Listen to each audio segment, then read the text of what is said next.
ఈ రాష్ట్రం బాగుపడాలంటే, అంటే నేను నిధులు ఇవ్వాలంటే, లాస్ట్కి ఏంటంటే నేను నిధులు ఇవ్వాలంటే మీరు నాతో కలవాలి అంటే ఏంటి అర్థం? రేవంత్ రెడ్డి నువ్వు వచ్చి బీజేపీలో చేరు, అంతకుమించి ఏం అర్థం లేదు ఇందులో. నీకు నిధులు కావాలంటే నువ్వు వచ్చి బీజేపీలో చేరు, లేదంటే నిధులు ఇవ్వను, స్పష్టంగా చెప్తున్నాడు ఆయన. ఇందులో అర్థం చేసుకోకపోవడానికి ఏం లేదు. దీనికి అనేక అర్థాలు చాలామంది మేధావులు తీయొచ్చు. ఆయన అలా అనలేదు కదా, ఆయన ఇలా అనలేదు కదా, ఆయన అలా అన్నాడు కదా.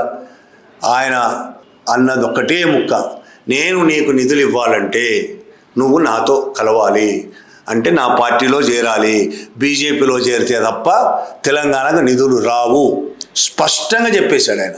ఈ విషయంలో ఆయనకేం శశమిషాలు లేవు, ఆయన వెనక ముందు ఆడటం లేదు.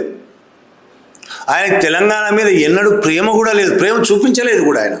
ఆయన చూపించాలని కూడా కోరుకోలేదు. ఈ తెలంగాణ ప్రజల మీద చాలా ప్రేమ ఉంది అని చెప్పడానికి కూడా ఆయన ఎన్నడూ సిద్ధపడలేదు. అవసరం లేదు అనుకున్నాడు ఆయన.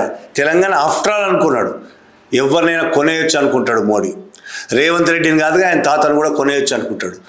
అందుకే తెలంగాణ గురించి ఎన్నిసార్లు ఎన్ని రకాలుగా మాట్లాడాడు.